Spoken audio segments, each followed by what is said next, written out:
What's up, man? You good? You sure you're feeling okay?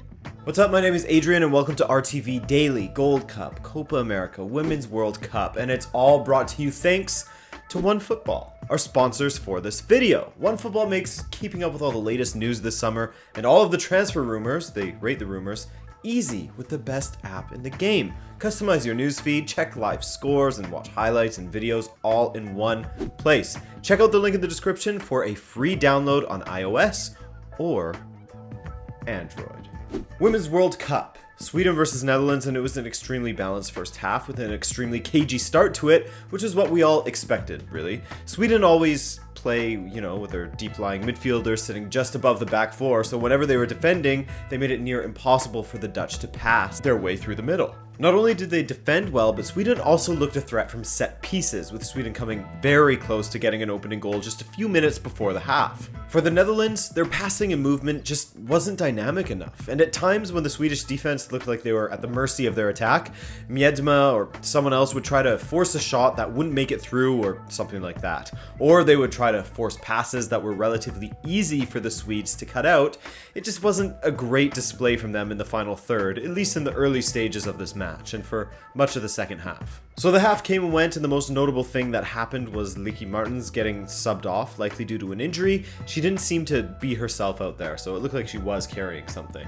Sweden almost found the breakthrough when Stine Blackstenius nicked the ball off of Bloodworth, but Bloodworth recovered extremely well and blocked the Swedish attempt on goal. The Swedes were the most dangerous team early in the second half, man, as again from a set piece, they caused a threat, but it never seems to be the first ball that they threaten from. That may be a bit of a burn on the Dutch's clearance attempts.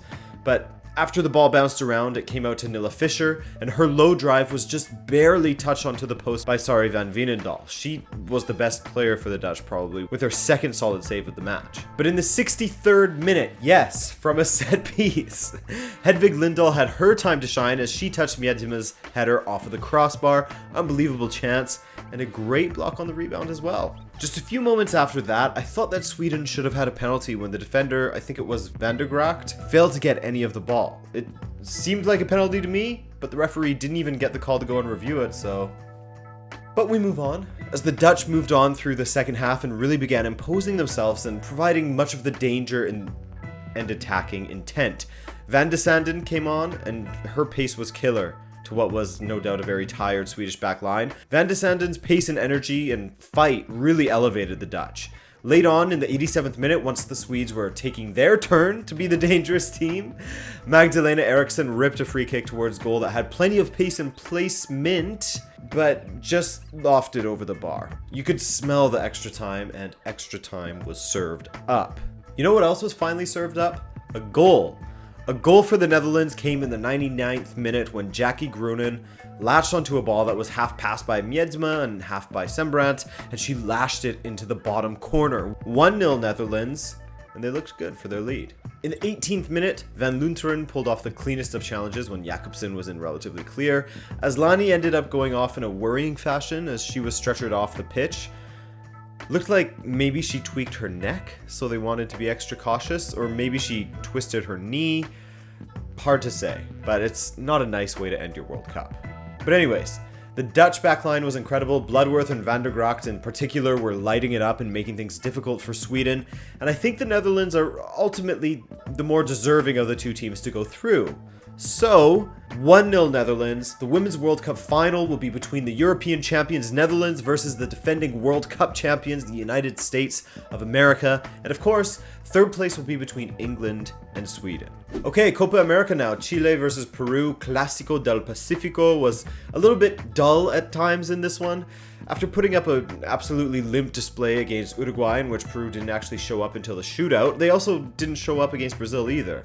They were full of life in the first half of this match though, while the opposite could be said of Chile. For me, Alexis Sanchez was back to his United form for much of this match, though he did have moments for Chile and still was one of Chile's more dangerous players despite that, while Vidal was back to his erratic form in my opinion. Sure, Chile would dominate the ball and they did hit the woodwork at some point, but it was too easy for Peru to counterattack and break through their lines, doing it time and time again. Like, for a team that had so little of the ball, they managed to create 3 big chances you expect to score from.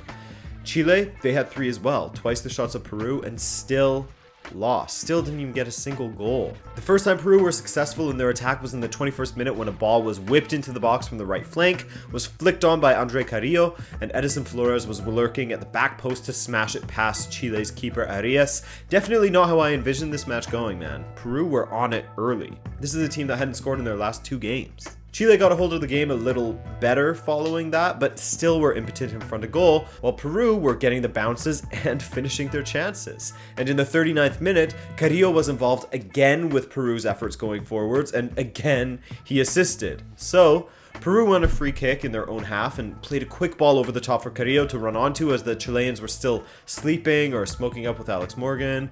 Carrillo made for the end line and his high cross looked like a wasted opportunity, but Yoshi Yotun chested it down and spanked that daddy into the goal. 2-0, Chile reeling, man. Peru all over them. Vargas came extremely close in the 75th minute when he was in clear on Galese and shrugged off his challenger, but Galese made the massive save. It was then given as a free kick as Vargas was dragged back, and the free kick came close once again.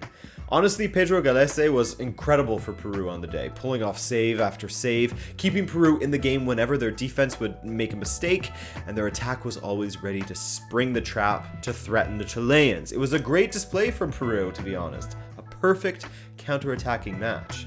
And so as the clock almost struck 91 minutes, Peru got a good spell of possession before striking out of nowhere. As Paulo Guerrero was in all alone on Arias, hit him with a Van Vliet pump fake and stepped around him to slot in a third for Peru, a smack up. Chile finally showed their true quality, as I really don't rate this team right now. Their good players are old and not in great form. Oh, and speaking of how good Pedro Galese was in this match, he went ahead and saved a penalty in the 95th minute, one of the last plays of the game, a failed Panenka attempt. And he was easily the man of the match for me. Now, does this mean that suddenly Peru has a chance to upset Brazil? I mean, maybe, but Peru also got slapped 5-0 last time. So maybe the 5-0 scoreline was a little bit flattering for Brazil, but still, it's going to be very tough for Peru. Plus, Brazil has never lost a Copa America final on their home soil. But regardless, Peru's first Copa America final since 1975, so congratulations to Peru. Okay, so I intended to talk about the USA versus Jamaica in the Gold Cup, as these two were competing for a place in the finals against Mexico. I was going to talk about it. Not Editor Adrian, that loser with the hoodie, but I guess I won't be able to speak about the whole thing because of the weather delay. So me and Editor Adrian will split the job. Well, the States were steamrolling Jamaica in this game, forcing some stops out of Andre Blake. Great shot stopper, by the way. But he couldn't do anything about Weston McKennie's goal in the 9th minute. Great diagonal ball from Bradley to get things started. Then Cannon crossed to Altidore, and his flick touch into the path of McKennie was stabbed past Blake. 1-0 USA, and they continued their onslaught after that until the skies opened up for their own onslaught. I mean, watching from the TV, it didn't look like anything was happening, really. It was really confusing. But due to lightning, apparently, the match was suspended until the weather cleared up. So, Editor Adrian will fill you in on what happened after. Yo! Okay, so the match resumed eventually, and after the half, the USA doubled their lead. A great ball forward to Jordan Morris led to a shot that was saved by Blake, but it fell straight into the path of Christian Pulisic. It looked like Blake was sort of caught between two minds of saving it or punching it, and he did something in between. Disaster. It should have been 3-0 moments later, but luckily the opportunity, a great ball forward from McKennie, by the way, and the opportunity fell to Jassy Zardes, and he Zardes'd it straight into the stands. Zardes stands. Luckily for the States, Maddox would do the same thing a few minutes later, but Jamaica would find their breakthrough. The first time that the USA had conceded at this World Cup in the 68th minute. Neil Bailey, great ball in, and a great little header there from Nicholson. Final ball, at times, prior to this goal at least, had not been up to snuff, neither had his finishing. And neither was the referee, as he clearly didn't want to send off Watson from Jamaica after he put in a couple of yellow card tackles. Thing is, he already had a yellow card, so we should have been gone. But I guess let the boys play. It's a semi-final, right? But Andre Blake, he just couldn't give up the spilling of rebounds, and so he did it one more time. One more time, it fell back to Christian Pulisic, and Christian Pulisic just slotted it into the net. 3-1 United States. They move on to the final to face Mexico. Okay, thank you, Editor Adrian. Always loved you, and you know what? I've always loved you as well. So thank you for taking the time to watch this video. Make sure to get going in the comments section with all of your thoughts, all of your dreams, all of your worries, and I'll see you in the next video. Later. Bye.